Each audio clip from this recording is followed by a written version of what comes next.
মা, আমি একটু হাত মুখ ধুয়ে আসছি, তুমি বসো। আর রানী, মা তো অনেকক্ষণ এসছে, যাও এবারে চা মুড়ি টুড়ি কিছু দাও। থাক বাবা, ব্যস্ত হতে হবে না।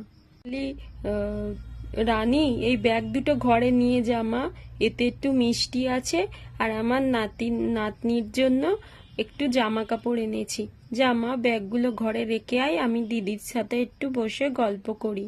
মা, তোমরা বসে গল্প করো, আমি যাই এই ব্যাগটা রেখে রান্নাঘরে দেখি কি আছে, সেই কাজগুলো করি। এই বলে তো রানী ঘরের দিকে চলে গেল। কাজ করি, উনুনটায় ধরিয়ে দিই, দিয়ে চাটা বসাই আর মুড়ি মেখে দিই, একটু পেঁয়াজ কাঁচা লঙ্কা দিয়ে আর কয়েকটা পেঁয়াজি ভাজি। যাই যাই, তাড়াতাড়ি করে নিই, আমার মা অনেক দূর থেকে এসেছে। যে উনুনটা ধরিয়ে নিয়েছি, কড়াইয়ের মধ্যে এবার তেলটা দিয়ে দেব, একটু বেশি করেই দেব। এদিকে তেলটা গরম হতে থাকুক, আর আমি ততক্ষণে পেঁয়াজটা কেটে নিই। এই যে পেঁয়াজটা কাটা হয়ে গেছে, এবারে বেসন দিয়ে আর হলুদ গুঁড়ো, জিরের গুঁড়ো, লঙ্কার গুঁড়ো দিয়ে মিশিয়ে নিই। এবার এই কাটা পেঁয়াজের মধ্যে বেসন, হলুদ গুঁড়ো, জিরে গুঁড়ো, লঙ্কার গুঁড়ো দিয়ে দিলাম, সবটাই দিয়ে দেব। আর এর মধ্যে একটু জল দিয়ে দেব, তারপরে ভালো করে আমি মিশিয়ে নেব। আর এদিকে আমার মিশ্রণটা মেশানো হয়ে গেছে, এইবারে আমি পেঁয়াজিগুলো কড়াইয়ের মধ্যে ছাড়বো। এই যে আমি কড়াইয়ের মধ্যে ছেড়ে দিলাম এক এক করে, এই যে ছেড়ে দিলাম, আরো একটা, এই আরো একটা ছেড়ে দিলাম, এই আরো একটা ছেড়ে দিলাম।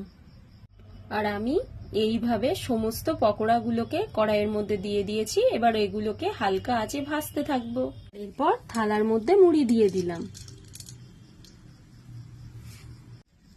এই যে এইদিকে পেঁয়াজিগুলো এক পিঠটা হয়ে গেছে, এবার আমি আস্তে আস্তে উল্টিয়ে দেব। এই যে আস্তে আস্তে উল্টে দিতে থাকি, এই যে পকোড়াগুলো আস্তে আস্তে উল্টে দিই। ব্যাস, এবার ওই পাটটা হলে হয়ে যাবে। দাদা, গন্ধটা পেয়েছিস? পেঁয়াজের পকোড়ার গন্ধ।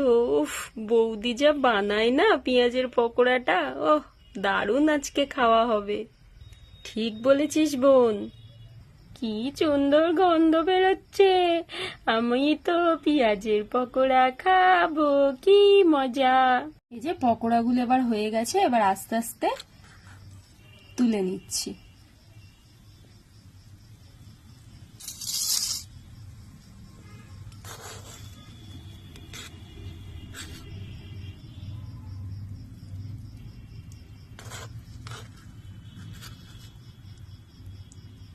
ভালো করে তেলটা ছেঁকে নিই।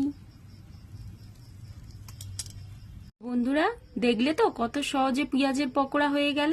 চলো এবার সবাইকে খেতে দিয়ে দিই। কত সুন্দর দেখতে হয়েছে পকোড়াগুলোকে। তো বন্ধুরা, আজকে দেখলে যে অলির দিদা এসেছে, আর সেই উপলক্ষে রানী করলো পকোড়া আর মুড়ি আর চা। তো এরপরে আরো ভালো ভালো ভিডিও আসতে চলেছে। তো আমার চ্যানেলটা ভালো লাগলে লাইক করো, শেয়ার করো, কমেন্ট করো, আর দেখতে থেকো ছোট্ট অলির গল্প। তো আজকের মতো টাটা।